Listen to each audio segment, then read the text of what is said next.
என்னடா இது நம்ம விஜய்க்கு இப்படி ஒரு நிலைமையா அப்படின்னு சொல்லிட்டு நம்மளையே வந்து மூஞ்சி சுளிக்கிற மாதிரியான விஷயங்கள்லாம் வந்து இப்போ பண்ணிகிட்ருக்காங்க. நம்ம விஜய் வந்து போலீஸ் ஸ்டேஷன் வந்து லாக்அப்பில் வச்சுருக்காங்க. இன்னமும் ஏன் வந்து கோர்ட்டில் வந்து சப்மிட் பண்ணாமல் இருக்காங்க அப்படின்னு சொல்லிட்டு தெரியல. அதுக்கு முன்னாடி வந்து விஜய் அடிக்கிறது, துன்புறுத்துறது, இந்த மாதிரி விஷயங்கள்லாம் வந்து பண்ணிகிட்ருக்கிறது மட்டும் இல்லாமல் லாக்அப்பில் இருக்கிறவங்களுக்கு எப்படி வந்து பாத்ரூம் கழுவ விடலாம் அப்படின்னு சொல்லிட்டு விஜய் வந்து கேள்வி கேட்டுட்ருக்காரு.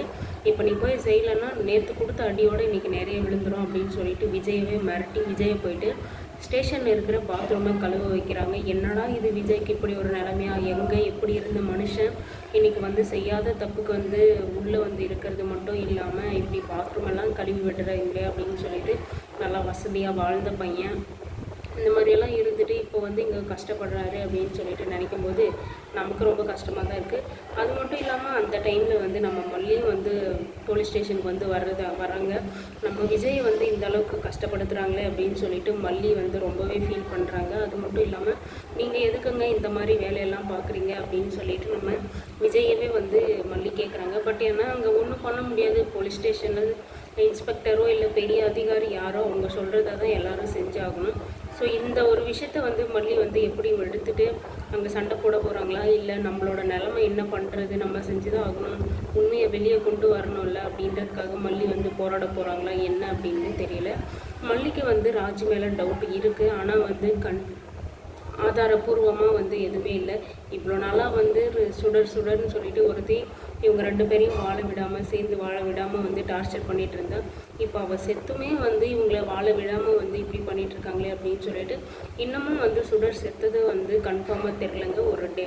ஒரு மர்டர் நடந்திருக்கு அப்படின்ற மாதிரி தான் வந்து எல்லாரும் வந்து சொல்லிட்டு இருக்காங்களே தவிர உண்மையாகவே வந்து சுடர் தான் அங்கே செத்தாலா இல்லை வேறு யாராவது வந்து இறந்தாங்களா அப்படின்னு சொல்லிட்டு நமக்கே தெரியல. மல்லியும் வந்து ரொம்பவே போராடிட்டு இருக்காங்க. விஜய் எப்படியாவது வந்து காப்பாற்றிடணும் அப்படின்னு சொல்லிட்டு மல்லி மேலே விழுந்த பழியை தான் ஏற்றுக்கன்னு போயிருக்காரு விஜய். ஆனால் விஜய்க்கு வந்து ஏதாவது உண்மை தெரியுமா, இது மல்லி மேலே தப்பு இல்லை ராஜ் தான் பண்ணா அப்படின்ற விஷயம் ஏதாவது தெரியுமா, இல்லை மல்லியை காப்பாற்றுறதுக்காக தான் வந்து விஜய் வந்து தன் மேலே வந்து அந்த பழியை வந்து போட்டுக்கினாரா அப்படின்னு சொல்லிட்டு தெரியல.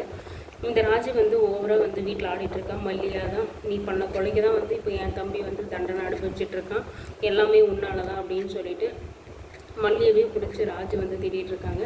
இந்த ஒரு விஷயத்திலே வந்து மல்லி வந்து கண்டுபிடிக்கலாம். இவங்க எதுக்கு வந்து ஓவராக வந்து இப்போ பேசுகிறாங்க, எதுக்கு என்னவே வந்து நான் தான் பண்ணியிருப்பேன்னு சொல்லிட்டு இருக்காங்க. அப்போ இவங்களுக்கு ஏதோ தெரிஞ்சிருக்கு, ஏதோ விஷயம் இருக்குது அப்படின்னு சொல்லிட்டு மல்லிக்கு வந்து புரியுமா புரியாதான்னு தெரியல.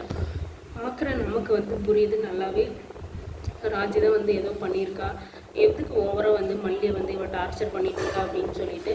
ஆனால் வந்து மல்லிக்கு இது புரியுதா என்னன்னு சொல்லிட்டு தெரியல. இப்போ தான் வந்து மல்லியும் மனோகரும் வந்து ஒன்றா ஒரு கூட்டு சேர்ந்துருக்காங்க. எப்படியாவது வந்து கண்டுபிடிக்கணும் இதை யார் கொலை பண்ணாங்க அப்படின்னு சொல்லிட்டு.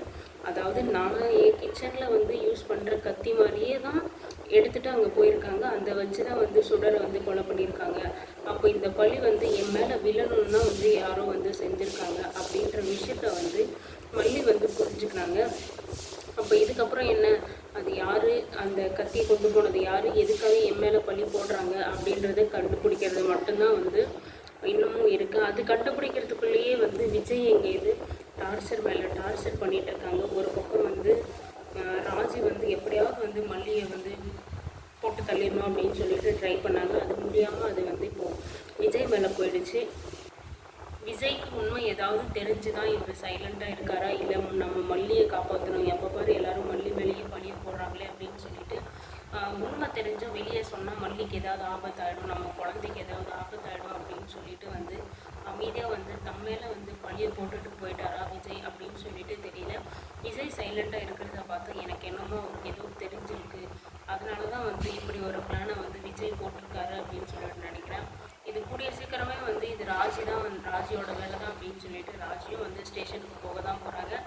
இது எல்லாமே வந்து முடிய தான் போகுது. அதுக்கப்புறமாவது வந்து விஜயும் மல்லியும் வந்து சேர்ந்து வாழ்வாங்களா, இல்லை அதுக்கப்புறம் வந்து வேறு ஏதாவது ஒரு பிரச்சனை வந்து கொண்டு வந்துடுவாங்களான்னு சொல்லிட்டு தெரியல. இப்போ தான் வந்து நிஷாக்கும் கதிரேசனுக்கும் புத்தி வந்திருக்கு. இப்போ தான் ஒரு வழியாக வந்து எல்லாம் அடங்கி சைலண்ட்டாக இருக்காங்க. அது மட்டும் இல்லாமல் கதிரேசன் வந்து இன்னமும் ஃபீல் பண்ணிகிட்டே இருக்காங்க. என் பொண்ணு மாதிரி இருக்கிற முகத்தை வச்சு என்னை ஏமாற்றிட்டாலே அப்படின்னு சொல்லிட்டு ரொம்பவே ஃபீல் பண்ணிகிட்டு இருக்காங்க. நிஷாவுமே வந்து ராஜி மேலே டவுட்டில் கேட்குறாங்க. பட் ராஜி வந்து எல்லாரையும் வந்து சமாளிச்சிட்டு இருக்காங்க. அவங்க சொல்கிற பதிலே வந்து ஒரு ஏதோ ஒளிவு மறைவு இருக்குது அப்படின்றது நம்மளால் புரிஞ்சுக்க முடியுது. ஆனால் நிஷாவால் புரிஞ்சுக்க முடியுமான்னு சொல்லிட்டு தெரியல. கண்ணெதிர்க்க இருந்த அவ்வளோ பெரிய பொய்யவே வந்து ராஜி வந்து நிஷா வந்து கண்டுபிடிக்கல. இதையா வந்து கண்டுபிடிக்க போகிறாங்க, என்ன பண்ணுறாங்க, விஜய் கூட சீக்கிரம் வெளியே வருவாரா இல்லையா அப்படின்னு சொல்லிட்டு நம்ம